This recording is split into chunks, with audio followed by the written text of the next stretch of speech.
भोजपुरी फिल्मों की हीरोइन निशा दुबे ने कल भोजपुरी एक्शन स्टार यश कुमार के साथ गुजरात में परिणय सूत्र में बंध गई है। फिल्म जगत के सभी लोगों ने दोनों वर वधू को फोन पर शुभकामनाएं दी।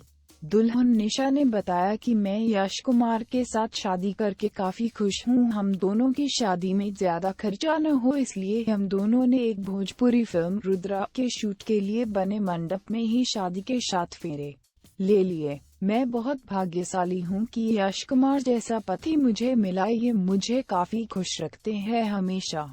ये शादी एक बैग करने के कारण मैं अपने माता पिता और दोस्तों को नहीं बुला पाई शादी में, इसलिए दिल से मैं क्षमा मांगती हूँ। पर जल्दी आप सभी लोगों को अपने रिसेप्शन पार्टी में बुलाने वाली हूँ। आप लोग जरूर आना है।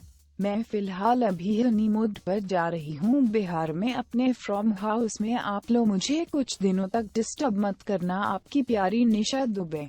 आप लोगों अब सच बता देती हूँ इस फोटो का राज। जी हाँ दोस्तों, निशा दुबे ने शादी तो किया पर रियल में नहीं किया है। दरअसल फिल्म रुद्रा के शूटिंग के दरमियान एक फिल्म के सीन कर रही थी जिसमें उनका शादी यश कुमार के साथ किया गया है।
भोजपुरी इंडस्ट्री की चटपटी खबरों के लिए सब्सक्राइब करें भोजपुरी मीडिया।